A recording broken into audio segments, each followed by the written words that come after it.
any role that you have on campus? Sure. My name is Carol Henderson, and I'm the library director here at Wells. Nice. Why did you choose to join the book club? Well, it's a book club, and I'm a librarian. That's one reason. But also, I've been working with Latesha on a bunch of other issues on campus and really wanted to participate in this particular initiative. Seemed like a really great way to engage some of these issues about our culture on campus. Nice. Do you mind sharing a piece of literature that you found really helpful your tenure on the book club? Sure, I can read a passage for you. Oh, except that it's no longer marked. There we go. This is from the book White Fragility. It's the section called Focusing on Race is What Divides Us. The idea that talking about racism is itself racist has always struck me as odd. It's rooted in the concept that race doesn't matter, and that thus to talk about it gives it some kind of undeserved weight. Many things that we talk about every day really don't matter. Precisely because these topics of conversation don't matter, they're easy to talk about. We know race matters a great deal, but for many reasons, we feel the need to deny its importance. Ironically, this denial is a fundamental way in which white people maintain unequal racial power. I've heard this response many times in the context of cross-racial discussions, most often at the point in which white racial power is named. Many whites see the naming of white racial power as divisive. For them, the problem is not the power inequity itself. The problem is naming the power inequity. This naming breaks the pretense of unity and exposes the reality of racial division. Very powerful. Has the book club caused any change in your personal life or professional life, or anything that you've noticed? Yeah, it's made a really big difference for me. I was kind of surprised. I've been through a lot of similar programs and similar training, and I felt like I had already spent some time thinking about these issues. But I was just really amazed at how powerful this book was and at my own response to it. So time and again, chapter after chapter, there'd be something that I would read it, and I'd say, oh, that can't possibly be true, or that doesn't apply to me because I'm not a racist, And then I was noticing my own defensiveness. I was noticing how if it was a hard point, I was pushing it away or keeping it at a distance. And just watching that response in myself showed me what I should be paying more attention to. So it's really been great. And I found that now there's the sort of feeling that I have, almost a physical feeling in my body when I'm doing that sort of pushing away or denial. And I'm able to recognize when that happens to me in my everyday life and in my work here at Wells. So, I think it's been really great. Oh, that's amazing. That's amazing. Thank you.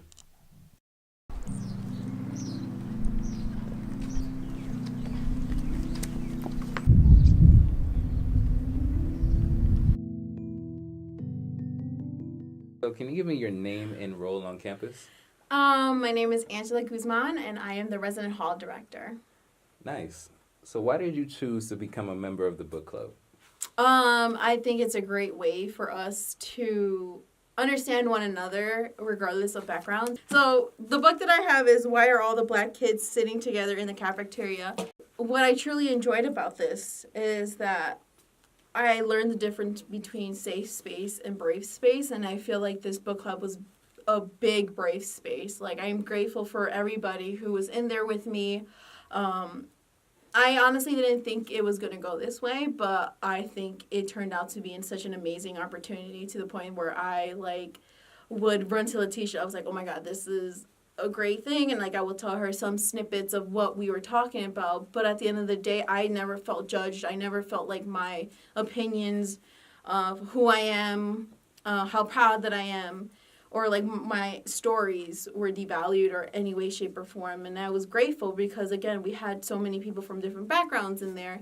And the fact they understood where I was coming from, opposed to just be like, okay, on to the next topic. We were just beyond comprehending. We were listening, which was amazing. That's really good. Do you mind sharing a piece of literature or any quotes from the book that you find that really resonated with you? Yes. So this goes back to when President Trump was trying to get elected. And we all know some comments that he was making. So one of them is like, through SPLC has been documenting similar hateful incidents for many years. The people targeted since the election said this experience was new for them.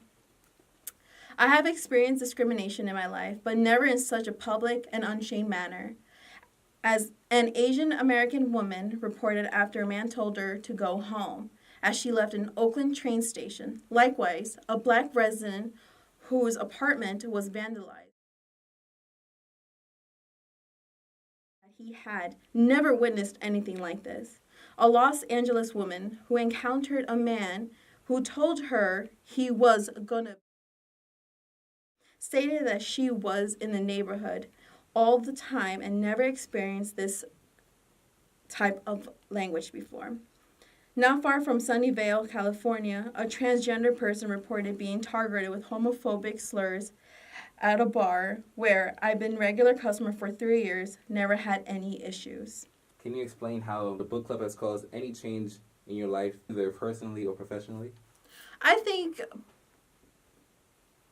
in both aspects, because it was our last time having this meeting, and it was unfortunate because I would love to go back to it again and just let things out. But I think I realized that even though we are here to support our students of color in many ways, shape, or form, unfortunately, as a staff of color, we also need that support before we can actually support our students. So I think this book club gave us an idea of what we should have at Wells College. Yes, our students are our number one priority, but in order for us to put my students first, I also need to put myself first and help those who are in my shoes or who I could relate to. So I think this book club gave me that insight. It's like, wow, we need these kind of professional developments to properly encourage our students to be who they want to be and professionally grow themselves. Thank you.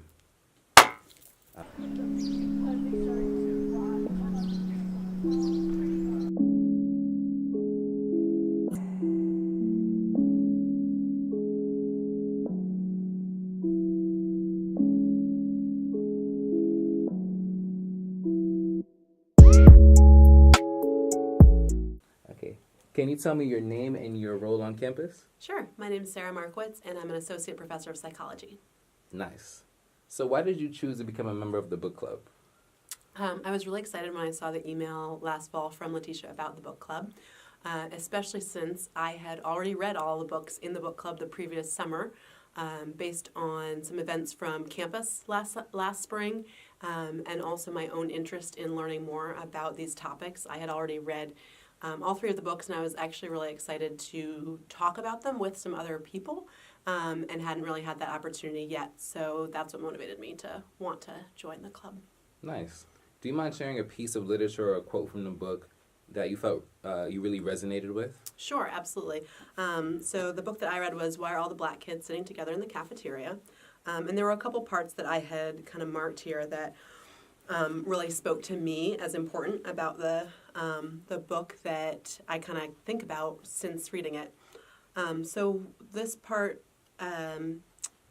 she writes, cultural racism, the cultural images and messages that affirm the assumed superiority of whites and the assumed inferiority of people of color, is like smog in the air.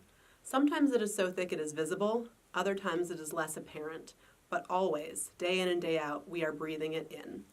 And then later on in the same page, but after a couple paragraphs, she writes, to say that it is not our fault does not relieve us of responsibility, however. We may not have polluted the air, but we need to take responsibility along with others for cleaning it up. Each of us needs to look at our own behavior. Am I perpetuating and reinforcing the negative messages so pervasive in our culture, or am I seeking to challenge them? If I have not been exposed to positive images of marginalized groups, am I seeking them out, expanding my knowledge base for myself and my children, or myself and my students in other cases?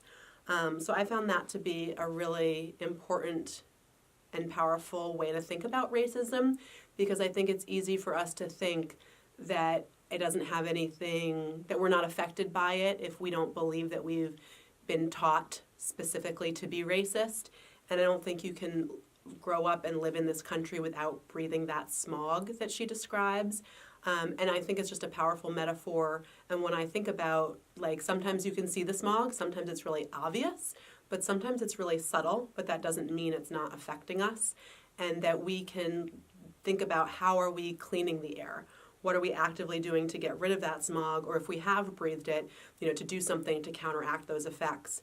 And again, I like the distinction between blame and responsibility. We may not have been the ones that polluted the air, but it's still our responsibility to clean it up. And the other thing that she doesn't really say in this part of the book, but I think is part of the smog metaphor, is that the smog hurts us all.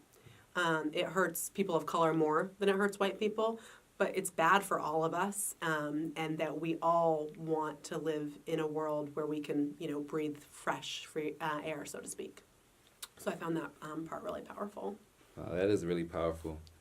Can you explain to me if the book club has had any significant or minor change, or if your thought processes have changed either in your professional or your personal life? Yeah, I think it has. I was already thinking about some of these issues since last spring and reading some of this over the summer. So between that and the book club, I had decided to teach this book actually in my child development class.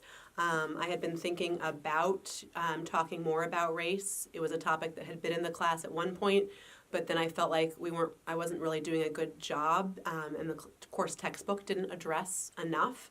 So I kind of didn't include it. We include a whole unit in gender identity development. And then reading this book and talking about it with staff and other faculty really inspired me to teach it with my students, and that has been a good experience. But another thing that I think has been really great about the book club is that it's given me as an opportunity as a faculty member here to have really interesting personal conversations with other faculty and staff that we don't always have the opportunity to do. A lot of times we're really busy and we might interact briefly at certain events, but not get to know each other in this way, and to gather around the table with, 8 other people who are motivated and care about reading this type of book and making a change, to me has been really inspiring and uplifting.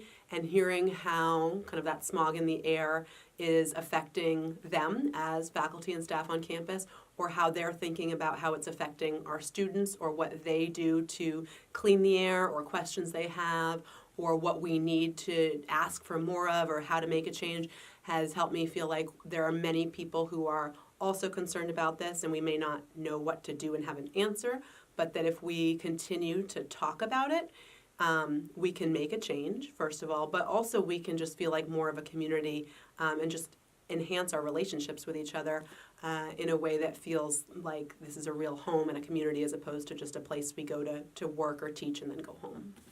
That's really good. Thank you. Thank you.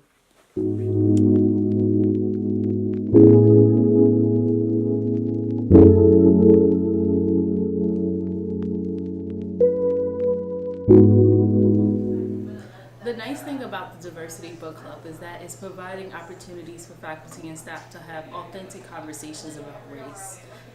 It's providing language that some faculty and staff did not have before to talk about their experiences or experiences that they have encountered. This is a way to bring the community together to have these conversations that's needed, not only for faculty and staff, but eventually for students. Research has shown that some faculty don't feel comfortable talking about race because they just don't have the language to deal with these challenging conversations. And so this Diversity Book Club has accomplished several things. One was to provide the language, and then 2 was bringing the community together. And I hope that next year so many of you could join the book club.